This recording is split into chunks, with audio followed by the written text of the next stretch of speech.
Bristol Climate Action. Tim is recording the meeting, as you will have just heard. If you don't want to be in the video, do just turn your camera off. But you know, we'll be filming the speakers, not the talkers. So hopefully you don't need to worry about that. So I will just very briefly introduce myself and WBCA, and then I'll tell you a bit about the talk, and then hand over to Hartwyn. So yeah, we are West Bristol Climate Action. We're a local group based in Bristol.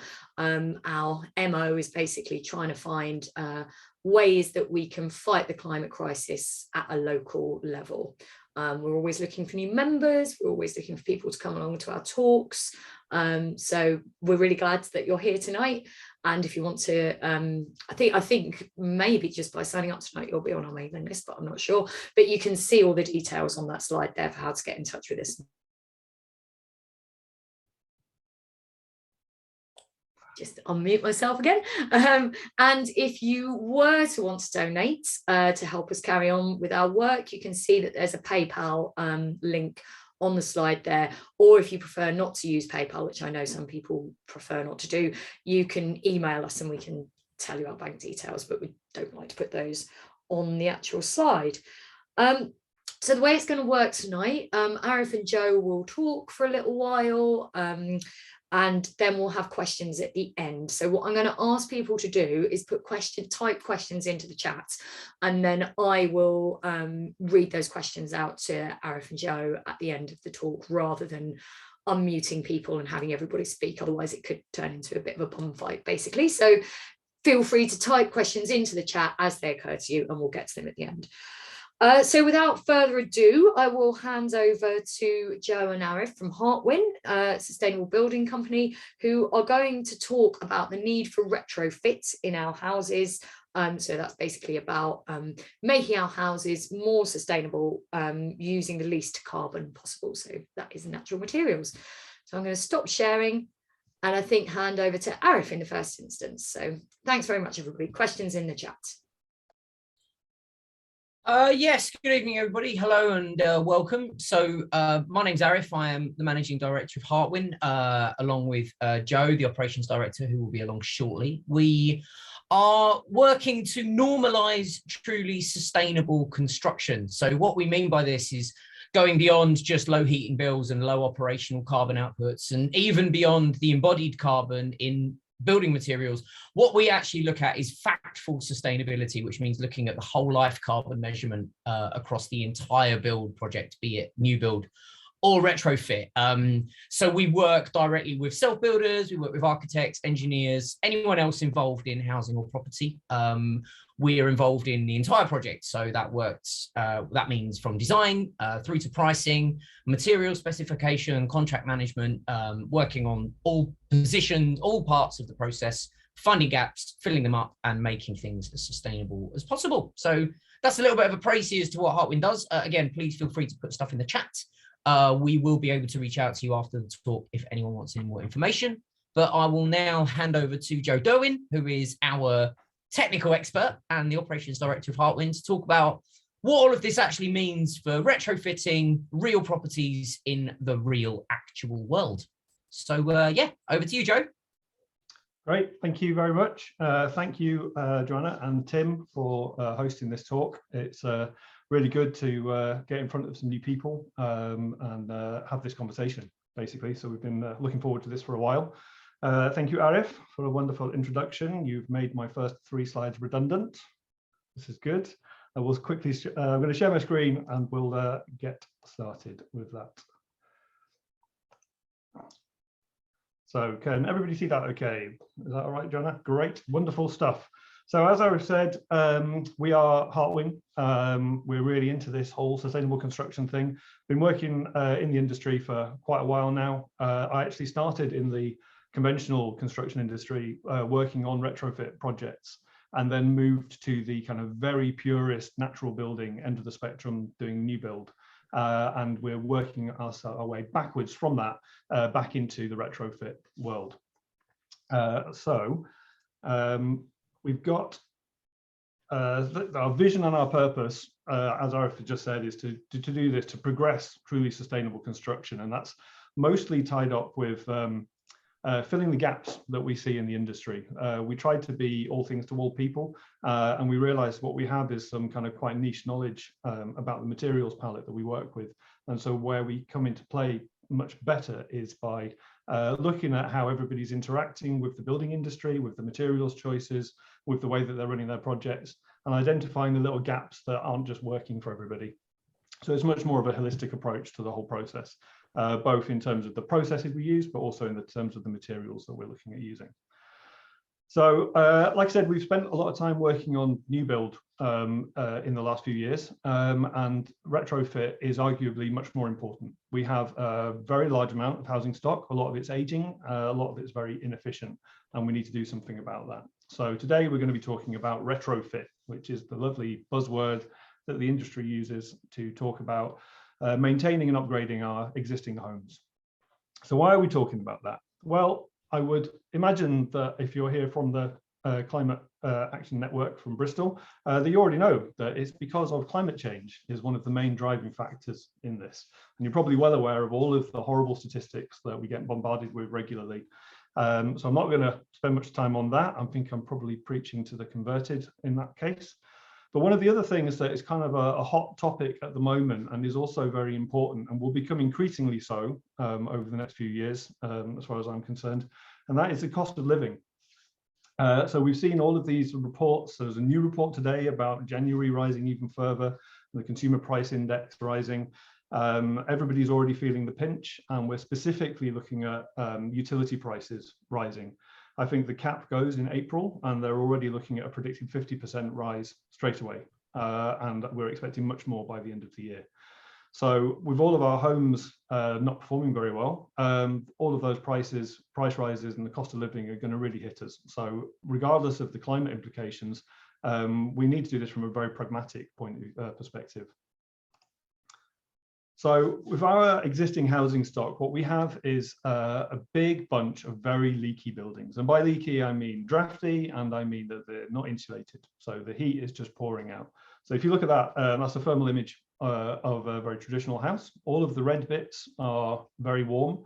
They're the outsides of the walls, but that's being heated from inside. So you can see all of that is leaking out. Now this one's actually got quite a well-insulated roof. As you can see, the temperature of the roof is cold, which means there's not much heat escaping there. So that's not too bad. But our homes account for about 22% of UK's carbon emissions, which means that we're wasting a lot of energy there, and which means we're wasting a lot of money as well. There was an article by REBA, which is the British Architects Association, which says that we could save nearly 4,000 kilowatt hours per home per year if we retrofitted them to the EPC band C or above.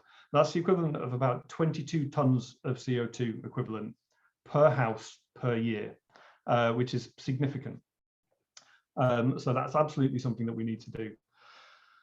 So we need to make better buildings, essentially. Now with new build, which is what we've done a lot of, that's really easy because we can make good decisions that are data-driven, scientific, modern building techniques with really good materials, and we can build them from scratch, and they work really well. See Passive House for details.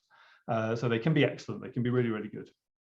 But you can also apply these same techniques and materials to our existing housing stock. So we're seeing that one in the middle, this lovely chap here, that is a Passive House retrofit of a traditional sort of terrace house. And you can see the difference, the stark difference between that one and the neighbours. And that's what we need to be doing. So a lot of that is coming down to insulation, and a lot of that is coming down to airtightness. And by airtight, I don't mean completely sealed in like an airlock. I'm talking about controlled ventilation. So we always need air. We need fresh air so that we've got a healthy environment, but we do need that to be controlled. And what our old buildings don't do is control that really well. A lot of the buildings that we have were built in the Victorian era or just following that.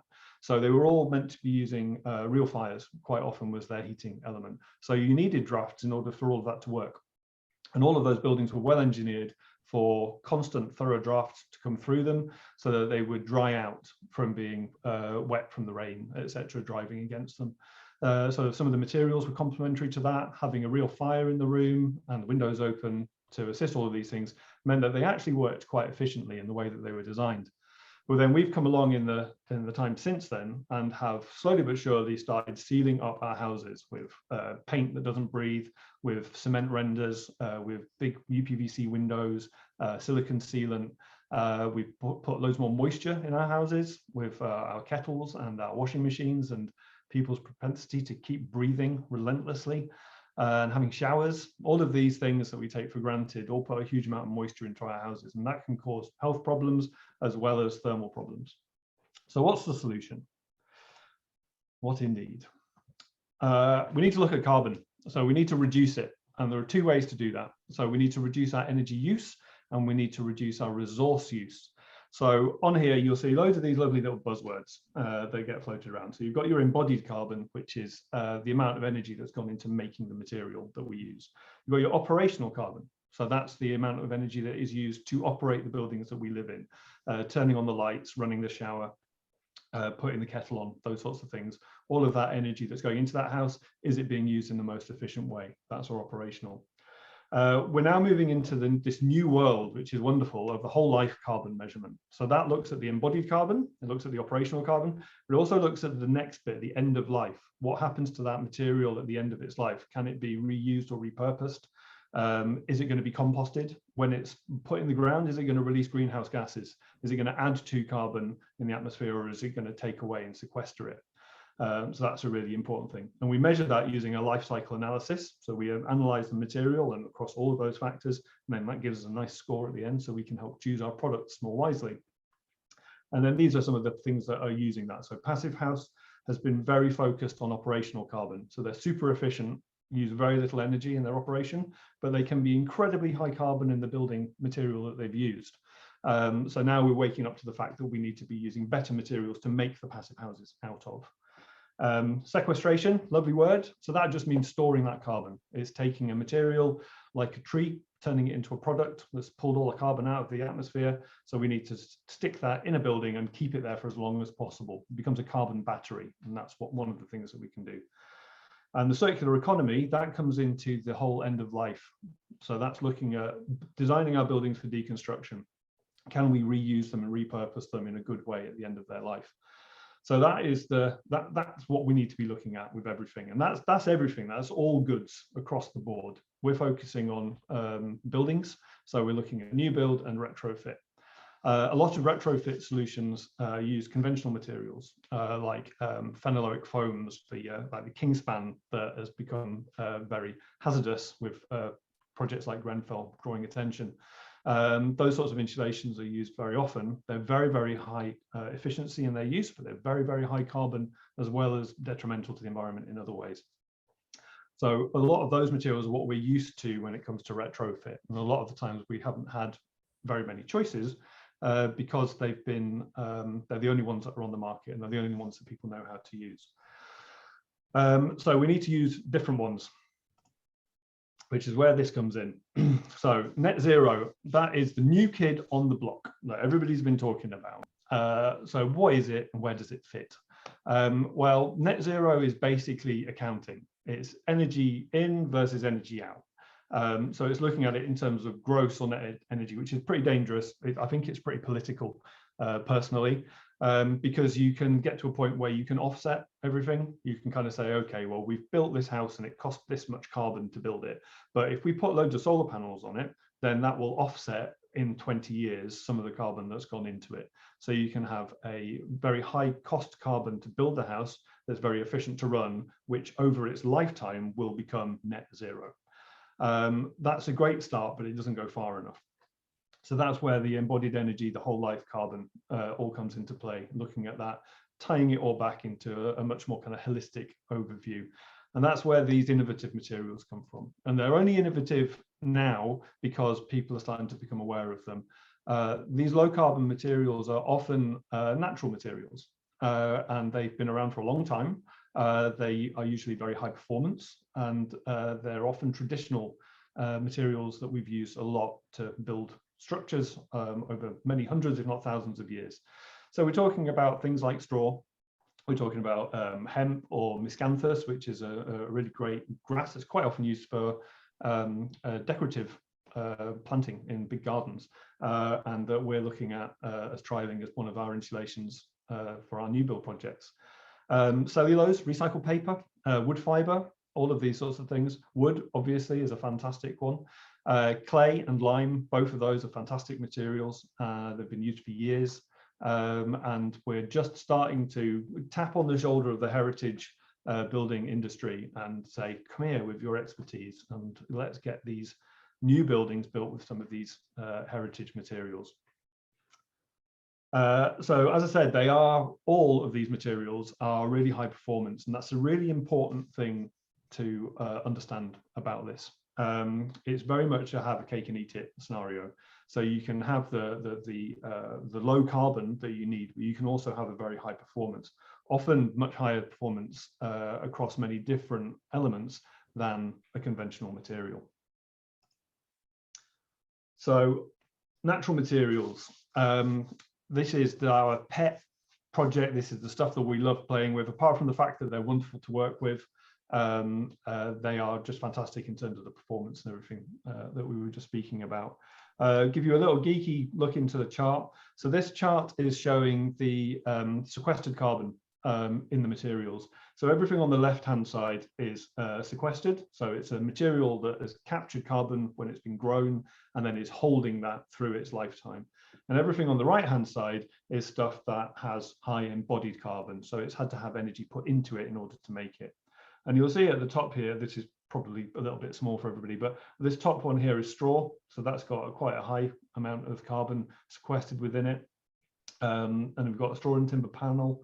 We've got some wood fiber boards down here, timber and OSB, all of these things sequester quite a lot of carbon.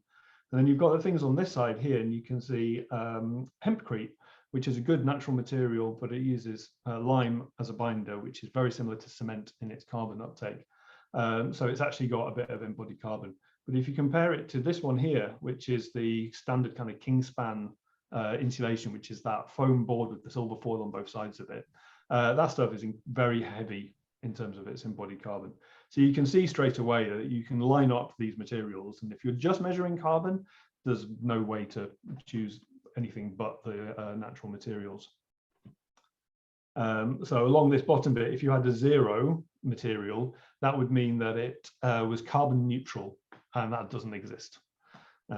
Basically, it would cost no carbon to produce it, and it would store none in it. It would basically be inert in that way. So especially when we're talking about insulations, that's just not a thing. Oh, I've skipped on one. So retrofit, improving our existing housing stock. So what are we talking about? We're talking about getting our buildings, making them better. And that is as complex and variable as each person's budget and each person's house. So to start with, how do we measure it? Well, we've got government calculations like the EPC, which is the Energy Performance Certificate, which is the badge of honor that your house gets when you buy it, which tells you how energy efficient it is. However, it's based on the SAP, the Standard Assessment Procedure, which is pretty flawed. So it doesn't give you a good enough accounting of it. It's very broad strokes. So anybody who works in the industry accounting for these things spits on it. They don't like it, doesn't work. So we all lean on these newer standards, which are much more complex, and by that, they're not very attainable to Joe Public. But that's why companies like ourselves are around to help guide people through them. So there's a retrofit standard, which is called the Retrofit, which is like Passive House, but for retrofit houses, which is very, very good, quite difficult to achieve. And then the AECB, which is the Association of Environmentally Conscious Builders, which is a fantastic organization with loads of great information. I would encourage you all to become members, or at least to partake of their excellent services. They often run webinars and training, and they've also produced the AECB Retrofit Standard, which is a bit more translatable than the Retrofit, which is super geeky. So I'd recommend looking at that if you want to. So those are how we measure it. There is also the carbon light measure, which is also from AECB, and also the government one, which is the PAS 2035. And that's much more aimed at the kind of the domestic market and the commercial kind of properties. and retrofit coordinators will all be working towards that as a very specific standard, which is great.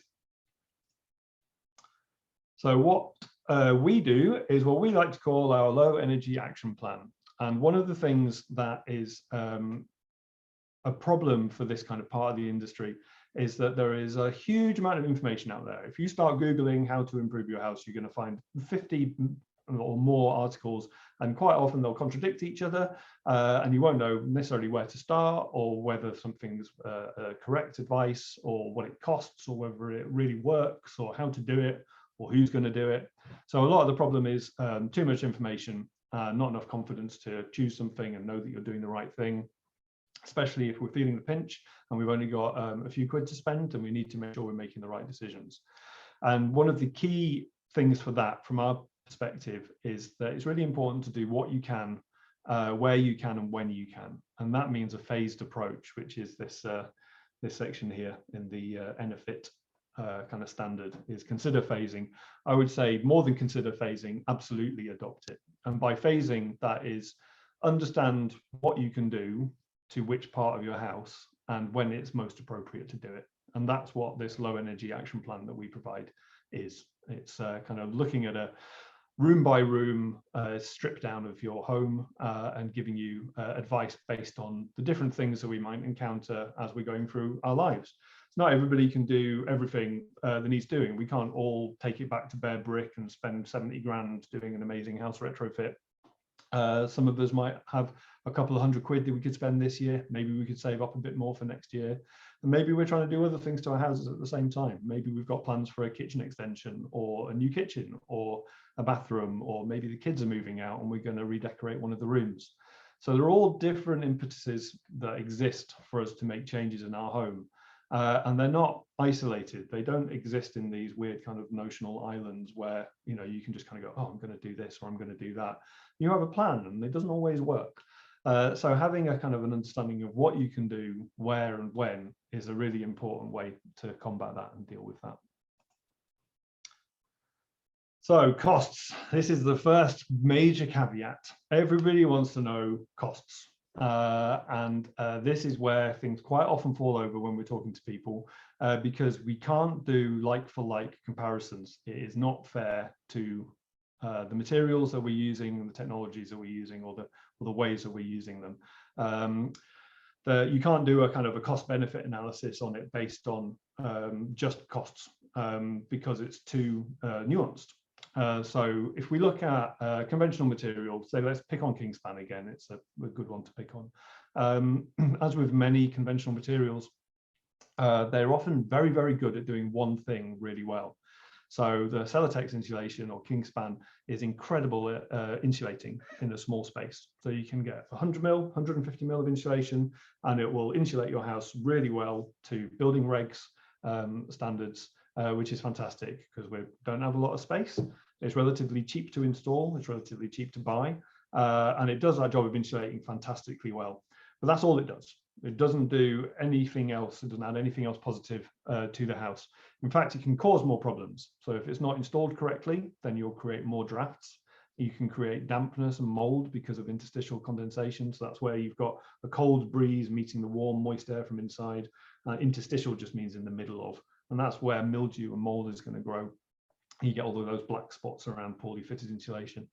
And that can cause health problems. It can also degrade the house. If it catches fire, it's going to release cyanide gas and poison you. We don't want to go there.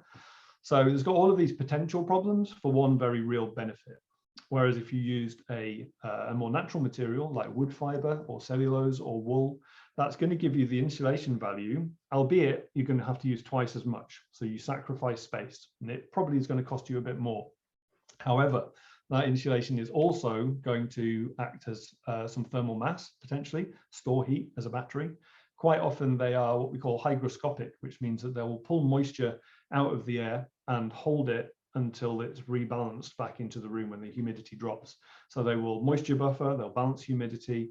Some materials like clay actually filters toxins out of the air and stores them in it, as well as being the thermal mass. So quite often you'll find one product of a natural material will cover 2 or 3 or 4 functions that you would need to otherwise use another energy source for. So with Kingspan, it's got to be meticulously installed and maintained by people who really know what they're doing. And then you have to make sure it doesn't catch fire. Then because of the way that it seals the house and doesn't allow for moisture movement or any of those things, you're going to need to have mechanical ventilation or extraction to make sure that you've got a healthy indoor environment. And that energy is going to be costly to you, as well as the cost of the system that's been produced and the embodied energy that's contained within it. So you start seeing all of these knock-on effects with these conventional materials that we're all used to using. We look at the headlines and go, this is the U value of this material, this is how well it performs, and that's it. And what we're trying to say is that's not enough. We need to look deeper. We need to look at more things. So cost is important. We don't all have unlimited budgets to throw at this. And if these materials, if you need to use twice as many materials in order to get the same effect, that's not always going to be possible. So, but if we know what we're looking at and why we're looking at it, then we can make the best decisions that we can. So first rule of anything that we do in Hartwyn is to reduce energy demand before we look at energy generation. So I want to get that out of the way, because a lot of people are always interested in the sexy stuff, which is solar panels, heat pumps, things like that, the ones that get talked about in the press. And they are all great things and they have their place at the table. But the first thing we should be doing is reducing our need for energy in the first place. So that's what we need to do. We need to prevent energy and resource use before we provide any more stuff. That's kind of how we start the approach.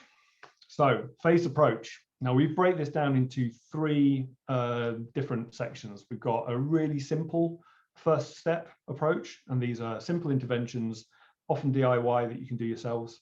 Then a more complex approach, which will be quite often maybe redecorating time, and then a more major assessment, which would be when you're doing a refurbishment, when you're taking things back to the bare brick.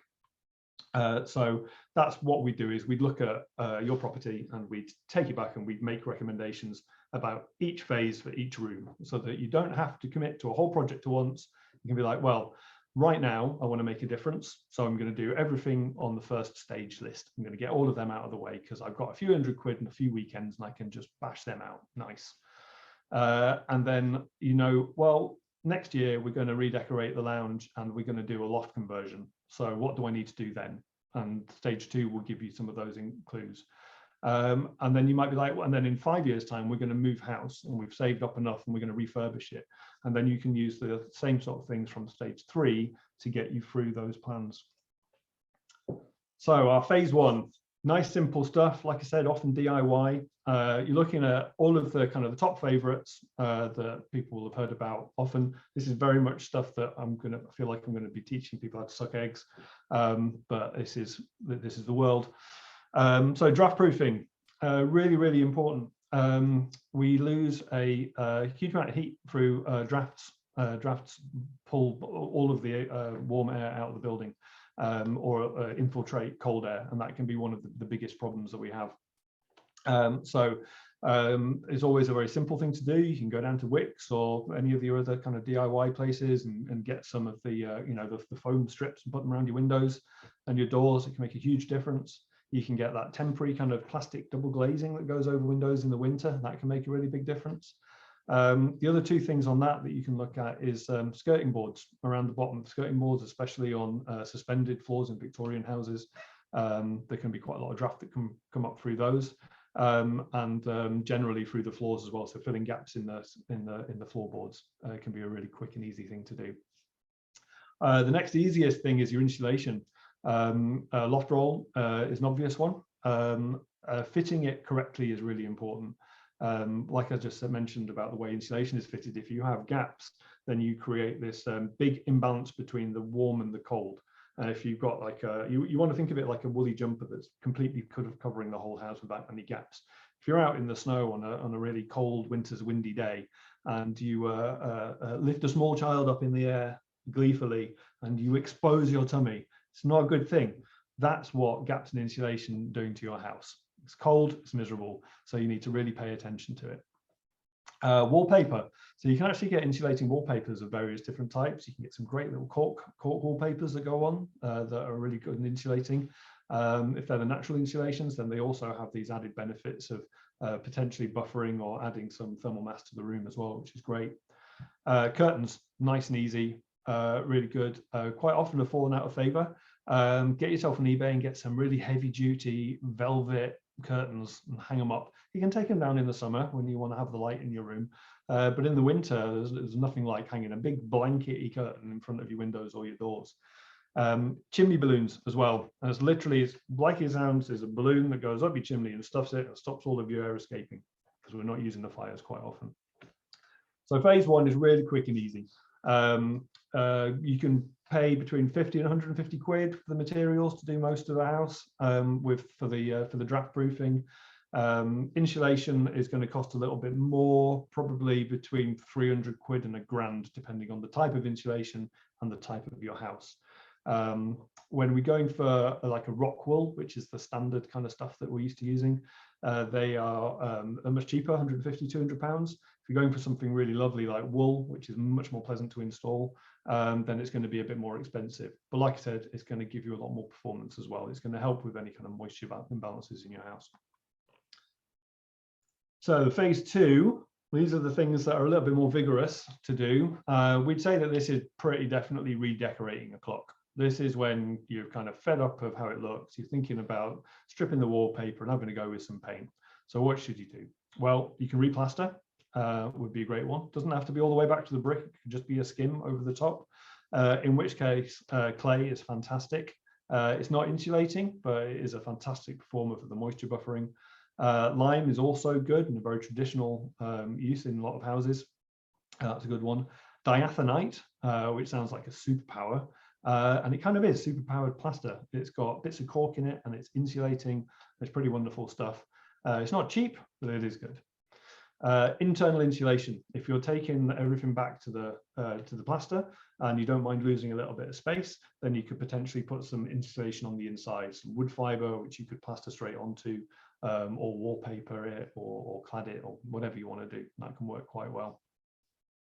So those are all a little bit more vigorous. So I do definitely do phase one and then do phase two when you can. And a certain amount of that is to do with the aesthetic of the house that you're living in and what you're choosing to do. Some of these might have ramifications if you're in a listed building, but there's lots of different things that you can do, basically. Like I said, it's as varied as there are houses and budgets. So it depends on what you're trying to achieve and how. So phase three then, that is the major stuff. This is getting all of the big tools out and no messing. So that would be knocking plaster off the walls. It would be taking your windows and doors out. It might be replacing floors or roofs, all of those sorts of things. So you might get external insulation might be a good one. So generally speaking, you want your insulation on the outside in the same way as you put your t-shirt and your thermals on, and then you put your big jumper, and then you put your down coat on. That's how you want to treat it. You want all the thermal mass, all of the blocks and bricks that your house is made out of. You want those to act as a heat battery, and all of the heat that you're pouring into your home, you want to store it in there. If you have insulation on the inside, you're isolating all of that structure from your heat, and you're not getting any of the benefit of it. If you put the insulation on the outside, then you can charge your house up and you can store that energy. So that can be really good. Again, there may be restrictions because of listed buildings, or the way that you join onto a neighbour's building, or the local ordinances in terms of planning permission and things like that. So there are restrictions. Other things, new windows and doors, single biggest cost probably for a house, can make an insane difference, as long as you pay attention to the junction of the window to the house. The air tightness around that is incredibly important. There's no point spending £1,000 on a nice lovely new window that's triple glazed and thermally broken frames and super high performance from some Norwegian company, and then leaving horrible gaps around the outside for the wind to whistle through. That would make me very sad. So yeah, external insulation, depending on how much space you've got, you could do, there's lots of great wood fiber systems that you can render straight onto, which are really straightforward to put on. You can wrap your house with straw bales, which is a really great way of doing it. And then you can clad or render onto that. It doesn't need to be wibbly wobbly. It could be super smart and contemporary. It's a great insulator, really lovely to work with. Similarly with hemp, you could do hempcrete both inside and out. Cellulose is a good one, so that's your recycled paper again. And then obviously once you've gone through your house and you've done all of these energy efficiency measures, then is the time to look at your renewables and your heating systems. So that might be looking at solar PV or solar thermal. It might be looking at an air source heat pump. You might be looking at underfloor heating. And when you're designing all of these things, you're thinking very much about these materials and how they, the interplay exists between them. So not only do we want to be really efficiently well insulated with no drafts, we want that thermal mass so that we can store the sun's energy when it comes through the window, or we can have maybe a small electrical underfloor heating system that's powered by the PV. Maybe we want to look at battery storage, so we've got a bit of resilience there. There's a lot to think about, but they all work together and they all need to be designed together. And that's probably one of the biggest kind of takeaways that I'd give people here, is that it is nuanced and there is a lot you can do. And there are a lot of great relationships between these products that we can draw on to get a really, really efficient house that works really well for us and is a super healthy indoor environment, as well as being super efficient. So that is a very, very broad, quick kind of run through of what can happen. And I'm sure you've got some great questions to kind of pick into some of the detail there. The overarching aim, as I've said here, is to reduce carbon. And so that's looking at the energy that we're using in our houses, but also in terms of the materials that we're using to create that efficiency. And I think that's been one of the really big missing links in a lot of the conversations. It's certainly not talked about on any of the main kind of retrofit kind of forums, commercially speaking. So if we're looking at reducing that carbon, this is a really easy way to do that. Like I said, reduce the energy use before we start providing more energy, and that goes for the materials as much as for the operational side of things. And that for us is using low carbon natural materials where we can. So again, it's about doing what we can when we can. So it's not about getting tied up in feeling like there's no point starting doing something. If all we can manage is getting all of our houses done with the phase one, that's going to make a big difference. If we can do more of 2 and 3, then that's going to make a really big difference. And if we can do that with natural materials, then we're going to be winning sooner. So yeah, thanks very much. That's a lot of talking speed run. Hit me with some questions. Thanks very much, Joe. That was brilliant. Really, really informative. Thank you. People are putting their questions in the chat, but do keep putting them in, and I'll present them to the guys. But as we've said, if we don't have time to get to all the questions, and you want to be in touch with Joe and Arif, do also stick your email in, and they can contact you after the talk as well. So the first question was actually from Boise, asking if it's possible to have a copy of the presentation, and just to let everybody know, the video will be available on our YouTube channel in a few days' time on the WBCA YouTube channel. So you will certainly be able to watch it there. So the next question came from Pippa, who said it's appealing to insulate with wool, but friends who used it as early adopters some years ago had terrible trouble with moth infestations twice. Has this been resolved other than by treating with toxic chemicals? I don't know which one of you two wants to take that, but yeah, either Joe or I, take it away. I'll take that. I've lost everybody's Zoom things, and it's very weird. Yeah, so wool did get a bit of a bad rep back in the day. So as with a lot of these technologies, when you are an early adopter, you are a crusader and a pioneer, and you do take a little bit of a hit for that. Yes, they have resolved it. Now, I do believe that they do still use borax in some of it, which is a kind of an insecticide and a fungicide. That is used in some of them. There are a couple of different ones on the market. I would say that even though there is that potential kind of downside in terms of that chemical that's been used in it, some people may be more sensitive to it than others. It's still significantly less toxic and problematic than a lot of the other insulations that are out there. I've used it a lot in my career, and I love using it. I think the other thing to note is that in a lot of new build situations, the insulation is often compartmentalized. It's away from the fabric, you're not interacting with it at all. That's obviously quite different for retrofit. Yeah, it has got better, but it is still very much worth checking specifically on the packaging for some of the chemicals and materials that might be used in it. They're not all as straightforward and inert, but yeah, I do know that it's definitely better than it used to be. Great, thanks, Joe.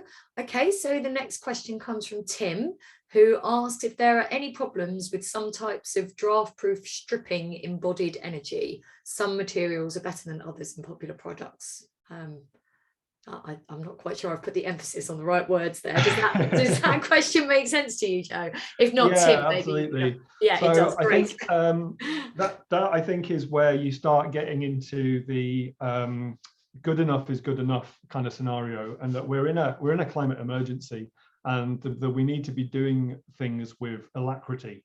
There's a lot of paralysis that can exist when you start looking at these materials and kind of going, oh, well, this one is so much better and this one does these things. And like I've just kind of, trumpeted out there, the natural materials work better and do all of these different things.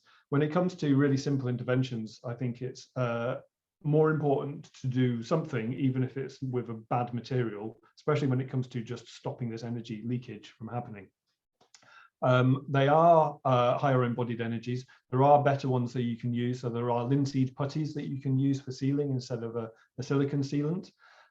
Some of the barriers to entry with these things is that they are more difficult to obtain, or they're more difficult to apply, and need a little bit more kind of technical nous for getting your head around it. So I'd say for somebody who's just wanting to get stuff done and wants to make their house more energy efficient, especially on a budget, not to worry about these things. It's more important that they're saving the energy than it is that they're worrying about the material that's doing the saving.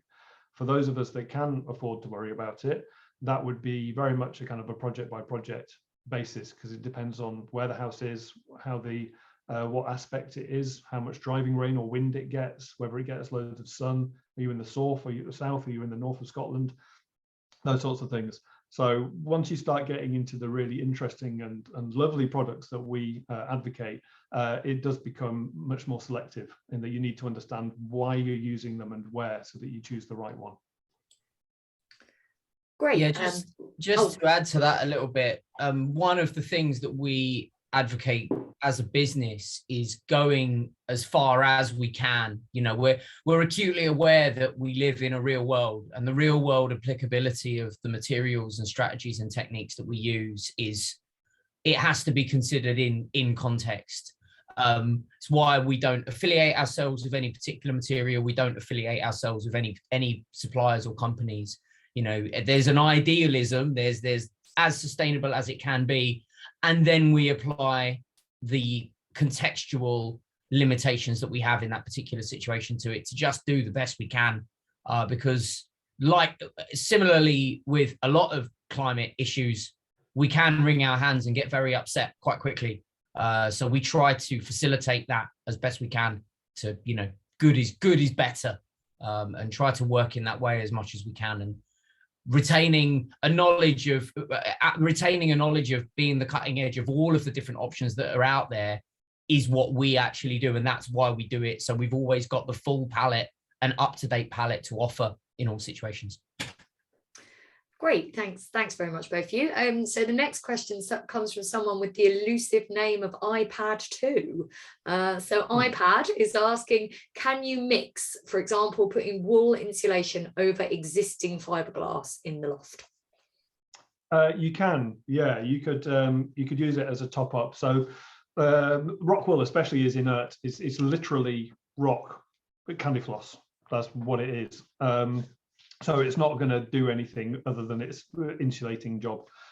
So putting something better on top of it is going to help. Unfortunately, the wool would be better underneath it, like above your ceiling, because then it's going to really do all of its heavy work of being hygroscopic and helping balance the moisture in there as well.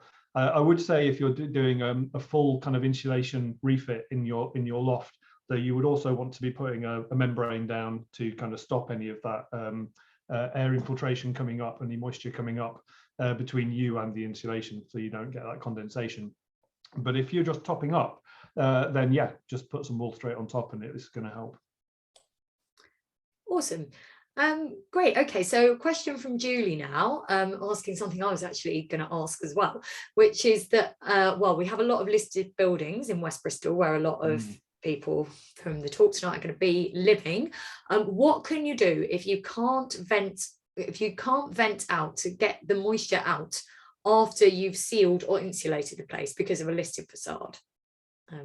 So one of the main ways that these buildings were built in the good old days when they were originally constructed was using lime.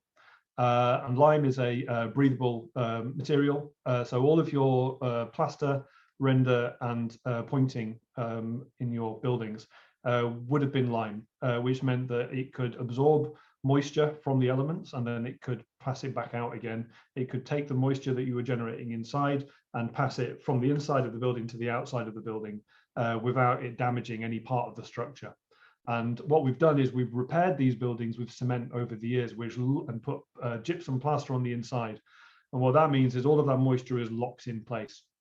So the single best thing that you can do without looking at any kind of mechanical ventilation, without looking at passive vents or trickle vents in your windows or any of that stuff, is to repoint in lime, is to get the plastic, the cement render, the cement pointing, the gypsum plaster off your walls inside and out.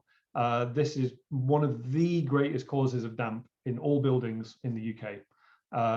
And there's very little that putting lime in won't fix when it comes to moisture problems with that.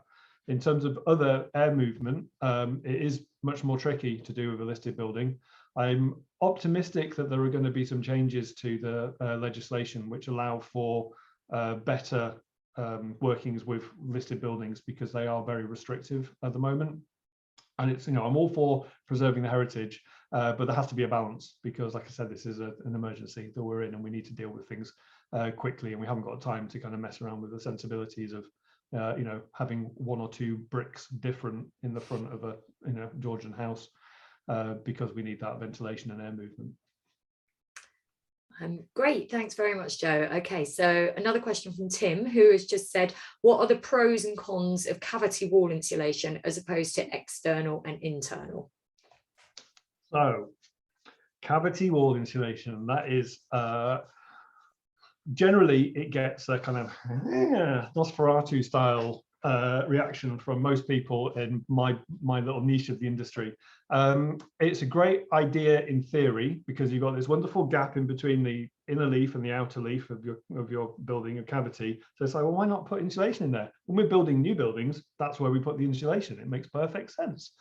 However, the cavity is there, generally speaking, in those houses deliberately as a cavity to allow the water that is hitting the outside to drain out of the building. And then the outer leaf of the building is sacrificial, and it's supposed to get repointed. It's supposed to degrade. It's supposed to let moisture in and then roll through. That's why there's a gap there.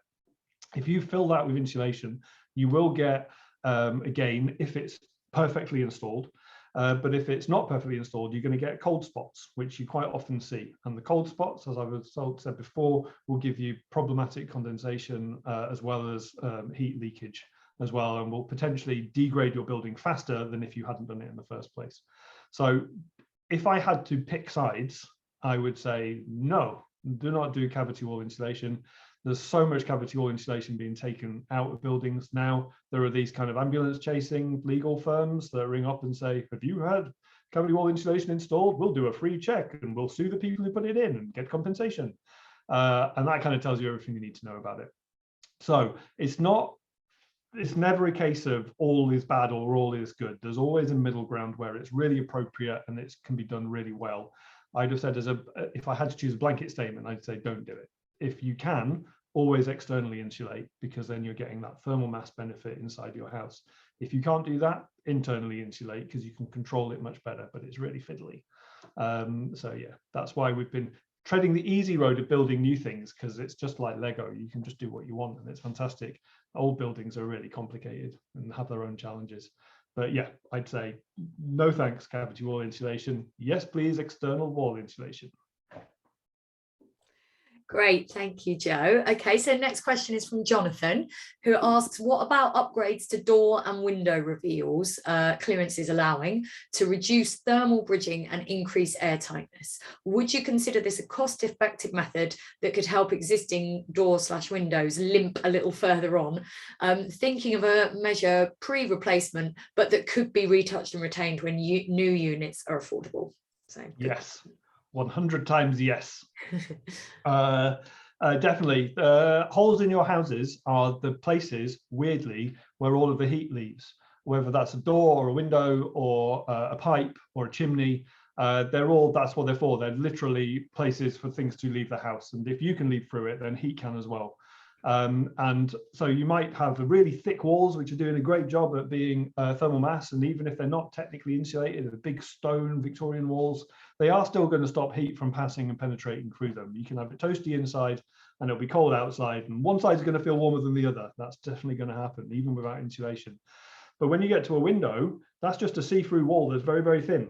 So unless you've got very expensive, good quality windows, there's going to be more heat loss through that than anywhere else. You're never going to get it to the same grade as the rest of the wall, even if the wall isn't insulated. So if you can help mitigate that, stop that heat loss, that cold from creeping into the room, by sealing it with air tightness, with tape or with a sealant of some description, by putting in a nice 20mm wood fiber board down the side. So what we'd do is we'd cut back all of the plaster in the windowsill. We'd stuff around the edges of the window with some wool or some wood fiber.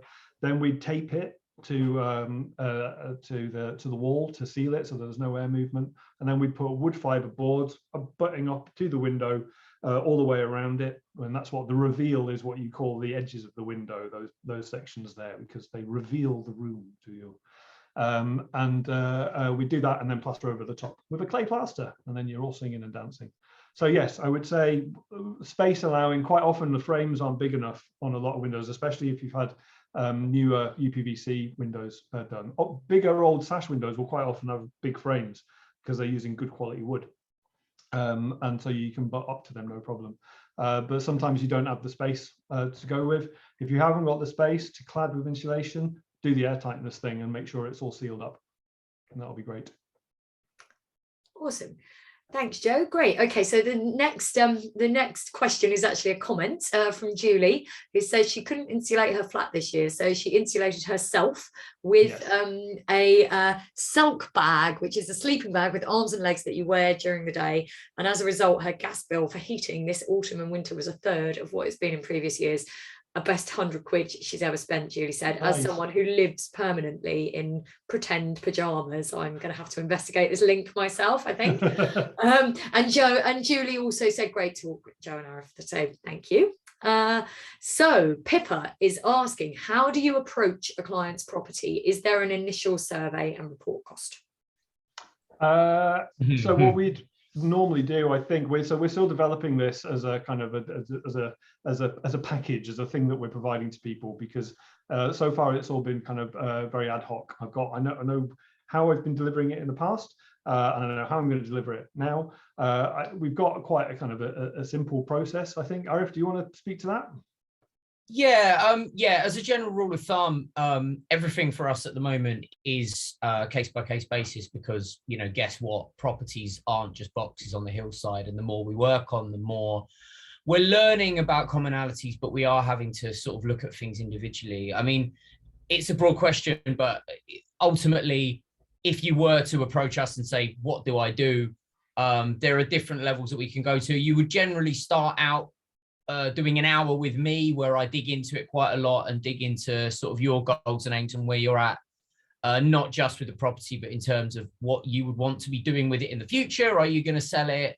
You know, are you going to stay there forever? These are all important considerations. If you remember talking about the limitations earlier, these are all things that need to be considered alongside what is actually low carbon. You know, it's all very, very important. And then we spit out a plan from there, really. So yeah, I mean, we also, unlike a lot of building companies or construction companies, we also flatly refuse to guess costs. We will spend time with you finding out what it is that you need and what work from us it's going to take in order to factfully find out what you need, other than just picking random stuff off a shelf. So yeah, I hope that answers your question. Feel free to drop us an email and we can talk a little bit more about what the process looks like. There's a brochure that I can send you that outlines our sales process and our approach a lot better than I can in sort of 40 seconds. So yeah, I think the quick version of that is that first session with Arif is free. That's kind of like a consultation. That's a window into our world, and we hope to get a window into yours in that time, and that kind of gives us enough information to then kind of go away and prepare the beginning stages of what would be the plan for the house. And like I said, this is so variable because of the budgets, the constraints. It may be a case that you're not interested in any of the phase 3 elements of it, that we don't even need to go there. So we'd need to tailor the plan to that. And it depends on where you are in the country, what your house looks like, what's already been done to it, all of these sorts of things. So yeah, we do the what we call a discovery call right at the beginning, and then we take it from there. Yeah, there's a link in the chat, Pippa, to what the next actual synchronous stage looks like, which is a blog post about what the discovery call is.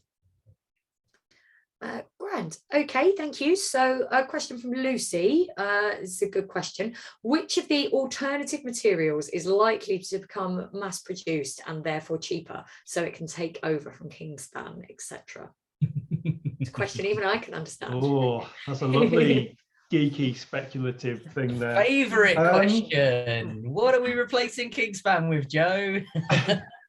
Mushrooms. Yeah, mycelium is one that's coming up fast. There's an incredible biotech startup called Biome who are going to save the world with their incredible mushroom products. So they have trained their specific mushroom cultures to grow in a specific way, so they can grow a panel of mushroom, which is incredibly insulating, and it's fireproof. And it degrades really easily, and it sequesters carbon, and it does all of these wonderful things. Guess what it eats? Old UPVC windows. That's what it turns insulation into into itself. It's pretty great. They're working on a bio-based concrete, which is also a mushroom at the moment. These are all kind of early stages. They used some of this insulation in it's a building of one of those kind of projects in the middle of a posh London park. I can't remember the pertinent things, you have to excuse me, but yeah, Biome, they're doing some great stuff, and I think that they're going to be really radical. They're looking at being able to grow these things hyper locally, so that they'll be set up in every town and city, growing these panels and regurgitating them, using them for prefabricated buildings and for cladding and all sorts of stuff. So that's one that I think has got a real chance. Once it gets to manufacturing kind of perspective, it's going to be quite cheap. The only issue with it is it's relatively short-lived. I think it's got like a 9-year lifespan, but that talks to that whole circular economy that I mentioned briefly right at the beginning about designing for disassembly. So if you design your buildings with the knowledge that you're going to be replacing this insulative panel in 9 years, then you don't have a problem. If you've got to hack the building apart to get to it, then you've got a problem. So that's one kind of sexy new techie intervention. Wood fiber is always very popular, and it's already kind of mass produced and is doing quite well. So that's a good one. Yeah, it's difficult. I think there's going to be a lot of innovation over the next few years, because up till now it's been very niche. So you've got all of these smaller, very values-based ethical companies who are designing and building these things because it's the right thing to do, and they really believe in helping lower carbon, save the planet, and doing all of these great things. But now things like Kingspan is obviously a no-go area for so many people, and we know that we need to change things and we need to use lower carbon materials in order to affect that change. You get in all of the kind of like the Wall Street guys with the money are kind of going, oh, we could make some money out of this. So that's going to change the whole industry. People are going to get cash injections. There'll be stuff that drives really hard and then flops, and it's going to have this real boom in materials. So it's kind of exciting, whilst at the same time going, oh God. That's what we're doing, is kind of trying to keep our finger on the pulse and see what's coming up, and use the proven technologies that we know, whilst also getting pretty excited about some of the new sexy ones that are coming out. So not really an answer, but loads of good stuff. I think that's a good answer. It's a good answer. I will carry on asking questions, but just to let people know, it is 8:30. If people need to leave and eat their dinner and they've asked a question that we haven't got to yet, put your email in the chat, and the boys will get back to you at a later time. But I think we're probably happy to carry on for a little while, so do stick around if you want to. Great. Okay, so Rob has asked a question that Claire echoed, which is, what natural or low carbon insulation would you suggest for under the floor? I'm aware of foam glass, but are there any others? So foam glass is a really interesting one. So if we go back to that chart that I showed you before, that was one of the ones where testing data is really important, because we had an assumed idea about how wonderful foam glass was. Foam glass is a recycled glass aggregate. So they get crushed up car windscreens, and they put them through an incinerator, and they puff up like popcorn. And it's incredibly insulating, and it's load bearing, and it's a recycled end of life material. So it's car windscreens, it's bottles that can't be recycled anymore because the glass has degraded too much. So it's fantastic. And the energy that's used in the furnace quite often comes from hydro electricity. So it's kind of got very low carbon input there. So it's fantastic. It's really high performance. We use it in our foundations quite often.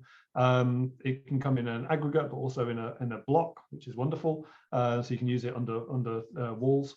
But it's not made in the UK. It comes from Germany, and the amount of carbon that is used to transport it from Germany to here, just on the truck, on a pallet, to take it from the manufacturer to my building site, means that it is slightly higher carbon than EPS made in the UK. So EPS is expanded polystyrene. So expanded polystyrene, very horrible chemicals, but lower carbon than foam glass when doing the whole life carbon analysis. And that's why it's important to do whole life carbon and not just look at how much energy it's saving operationally. So that was quite an interesting one, because I was super biased. I was like, oh yes, you have to use foam glass, never use EPS. Obviously, that doesn't take into account all of the horrible chemicals that are used in it, and all of the pollutants and ancillary knock-on effects of terrible industry that EPS comes from. But if you're just accounting for carbon, then that's what that does. In terms of under the floor for retrofit, I'd say it would depend on the type of floor that you're doing. If you're talking about a slab floor where you need to dig out a basement, put an insulation down, and then put maybe a limecrete floor down or something else to have like a solid slab foundation, then foam glass would be absolutely one. You've also got the clay balls. I can't remember the name now, but there's the little fired clay balls that can come in kind of sacks, which is good. There's also perlite, which we've used. So perlite is a mineral. It's kind of like an aerated, it's very like pumice. It's used quite often by gardeners to create volume in the soil, and it comes in really great sacks, and you can just lie all the sacks down and tessellate them nicely, and then pour your floor on top of it. We've actually used it underneath a green roof in one of our new build projects, and it works really, really well. Pretty cheap, very energy efficient, quite low carbon, quite high performance. So those are good for slabs. If you're looking at a floating floor, like a suspended floor, like in an old Victorian terrace where you've got a bit of an air gap underneath it, then you can do the old kind of chicken wire between the or membrane between the joists, and then fill it with either cellulose or wool or hemp or wood fiber, flexible wood fiber, or rigid wood fiber even.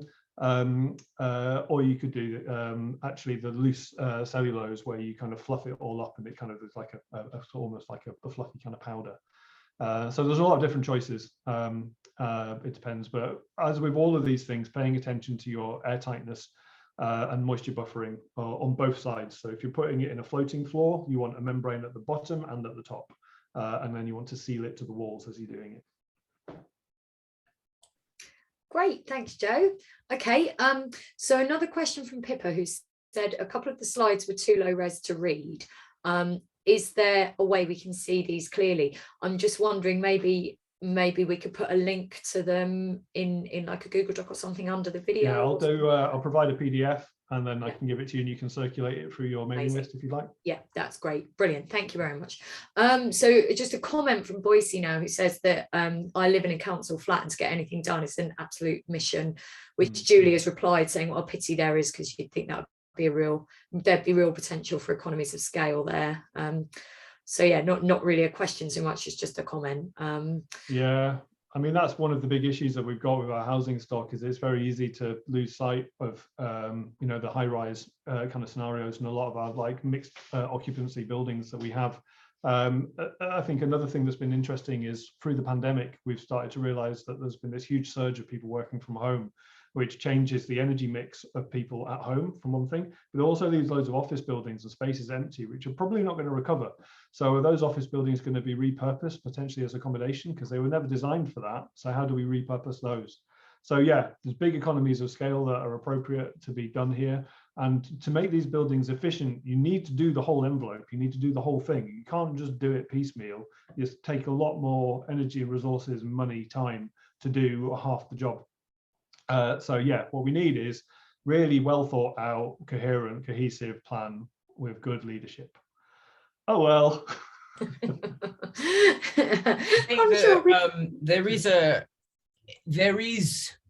there is value, I think, in keeping an eye on what's going on. Like, you know, we've talked a lot about windows, and we've talked a lot about what may or may not happen grant-wise and government scheme-wise in the future. You know, we're all aware of the debacle that was the Green Homes grant. And whether there's going to be a reboot on that depends on your politics and your beliefs and your hopefulness. But the cold hard reality is that a lot of these interventions, you know, on a private level and even on a semi-commercial level, people won't do them because they won't pay for themselves. And ultimately, for a lot of people and businesses, it does have to be a commercial decision. And the only way a lot of these become viable is when people stop thinking about the profitability and they start actually thinking about what's going to be better for the planet. So, you know, what that means is keep your ear to the ground. I mean, I'm secretly hopeful that some kind of reboot of that will emerge at some point, because the pressure will increase. And certainly as far as Grenfell goes and Kingspan goes and larger buildings go, you're absolutely right, where the economies of scale are amazing, and insulating a building like that benefits a lot more people for a lot less hassle and a lot less individual planned interventions. So, you know, write to your MP, keep your eyes open, and you know, like it's a moving space, and a really, really fast moving space, and a lot more hope than maybe a lot of us have about what's going to happen there, I think. Great, thanks, Aaron. Always nice to have some hope. So another question from Boise, actually, who says, I have a massive amount of mold and mildew in my kitchen and bathroom. If I start to fix my air gaps, surely that will get worse. Yeah, so as I said before, it's about controlled ventilation. So what you need is a combination of stopping the leaking that's occurring that's potentially causing those gaps. So quite often you'll find that mold is at the junction of the wall and the ceiling, up in the corners there, especially in the corners of the room. That's because there's no air movement there, as well as the fact that you've got probably some kind of gap between the insulation in the wall and insulation in the loft or the floor above you if you're in a mixed occupancy building. So there's a lot of different factors at play there, and there's only so much that you can do with it. So finding the gaps that you have got and filling them is really good. But then you also need to look at the ways that you can reduce the humidity, buffer that humidity, and ventilate in a way that doesn't remove the heat from the building as well. So that might be by putting a heat recovery extractor in somewhere.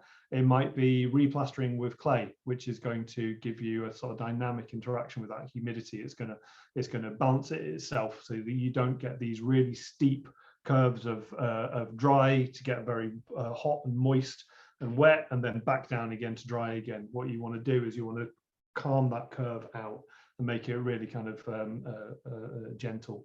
And there are various ways you can do that. So, you know, it could be a combination of like clay plaster, some extra ventilation.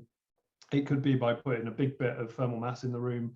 It could be by changing the way that you're heating or trying to reduce the amount of moisture that you're generating in the first place by having a shorter shower or boiling slightly less water. You know, all of these little bits and pieces, they feel punitive because you have to potentially change some lifestyle habits, but there are some like practical interventions that you can make. But again, it's a case-by-case basis, and a lot of it can be restricted by budget or whether you're a home owner rather than a tenant. You know, all of these different things are there, but there are things that you can do, definitely. Great, thanks Joe. And yeah, I mean, Boise, it sounds like maybe there's more of a conversation there, so do drop the boys an email if you want to keep talking about that. So a couple of questions from Julie. Julie says, sorry, what is repointing and that other thing? Yeah. Can you answer that? Yeah, so the pointing is the cement bond between your stones or your bricks in a house. So when the bricks are all laid, they're glued together with mortar, which traditionally was lime, a lime mortar, which is a lime and sand and water, and usually one or two different types of sand, which gives it different strengths. And that's the main glue between the bricks that holds the whole building together. And then quite often there's a bit of a gap between them that's still there, and that gets pointed in. And I think it was called pointing because you'd use your finger to kind of like smooth it in, which is why some of the pointing has that kind of slightly concave shape in it. There's lots of different variations of pointing that occur. Some of them come out as weather pointing that allows the water to shed off it. Some of it is more internal. But it's a sacrificial element. It's supposed to degrade over time.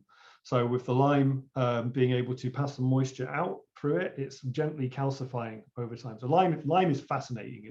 We haven't got enough time to talk about it properly, but if you're feeling geeky, go and look up the lime cycle because it's absolutely fascinating. But the very short version of it is it starts off as rock made from small sea creatures millions of years ago.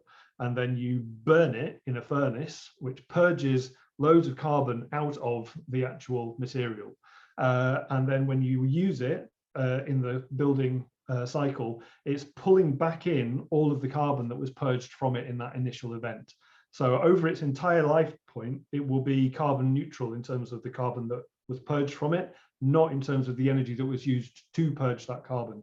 But it's effectively going from being rock and being turned into a powdery, not very rock-like substance, back into rock. So lime wash on the outside of a building is a very, very, very thin layer of stone over time. It's great stuff, but it also does all of this wonderful stuff with moisture. But it does degrade. And so the Victorians, when they built these buildings with this material, expected it to degrade and expected that in 70 to 100 years, you'd need to redo it. And lo and behold, it's 100 years later, and we need to repoint a lot of places. And it's all been done with cement, which ruined the whole thing. So we need to get all of that out to fix our sick buildings and put lime back in again. So that's what the pointing is. Render is plaster on the outside, and then you'd have plaster on the inside of the building. But yeah, it gets pretty technical pretty quickly at that point.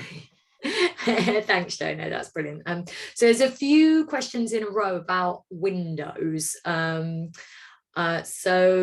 I'll read these together because I think maybe they sort of all come together. So Julie said, a frustration in Bristol is that it seems impossible to get permission for double glazed versions of Georgian sash windows.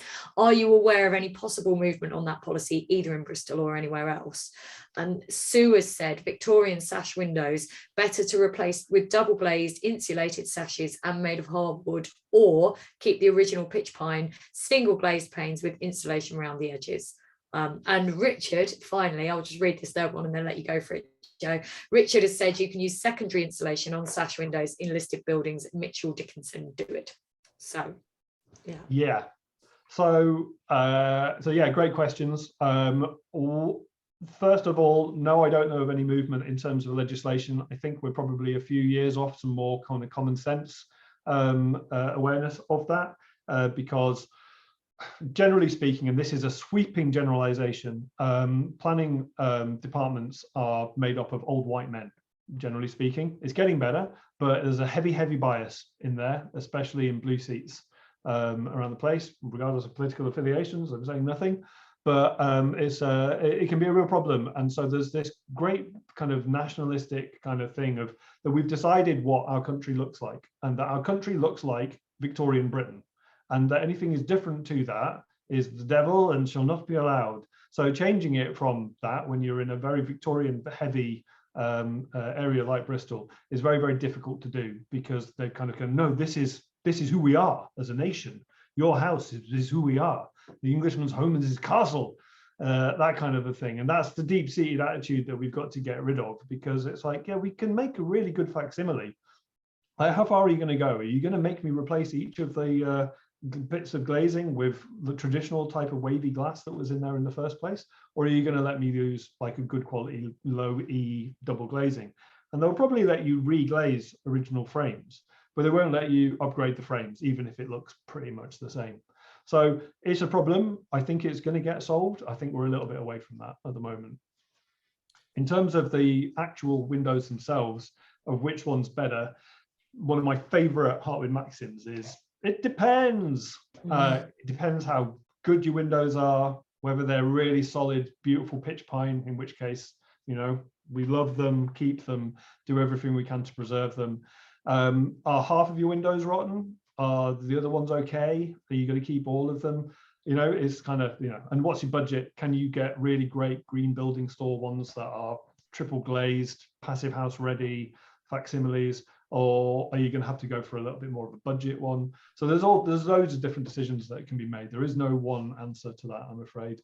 I'd say preserve excellence where you can, because a lot of these buildings were built incredibly well. So upgrading them is really good, and retaining original features is good.